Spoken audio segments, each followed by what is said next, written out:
Ministro de Negócios Estrangeiros e Cooperação até tem programa Futuro Líder baseado importante, onde prepara os jovens a sair líder no dia e futuro. E a âmbito lançamento do programa Futuro Líder Basean, a segunda fase e a terceira, Ministro de Negócios Estrangeiros e Cooperação Bendito Freitas Chateten, programa Futuro Líder Basean importante teves, no nessa fase preparativo e de Timor-Leste a tua Basean, liu e a capacitação recursos humanos união. Nesse lançamento segundo grupo seres Futuro Líderes Basean.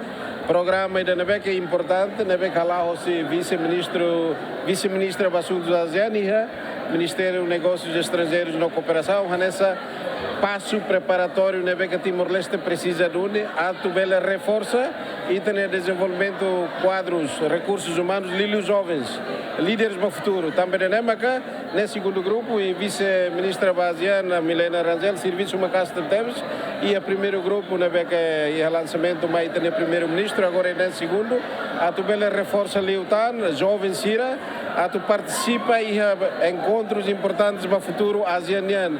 Liu pilares importantes todo, não é que constitui a ASEAN o desafio todo, né? E Soren Seluk, vice-ministra do Assunto ASEAN, Milena Rangel, tem jovem Sira beneficia do programa Futuro Líder ASEAN, preparado onde envolve e desenvolvimento na União. Aí te espera que o programa continua e a governação da expectativa, pelo menos até 5 anos, e da bela forma, por volta de 500 liderança para ele conhecer a organização, né, e participa ativamente e o processo de integração regional, não depois quando ele está a ter membro pleno. Sira nessa jovem ser bem que preparado para a instituição balo que entende a tu recruta cara que será bem qualificado. Também até bem que tem recursos humanos lá no IHA, pronto, e daí tarefa nessa desafio ida, mas na realidade tem jovem Sira barato teves, mas que estudo dia e pronto a tu envolve e a desenvolvimento na União.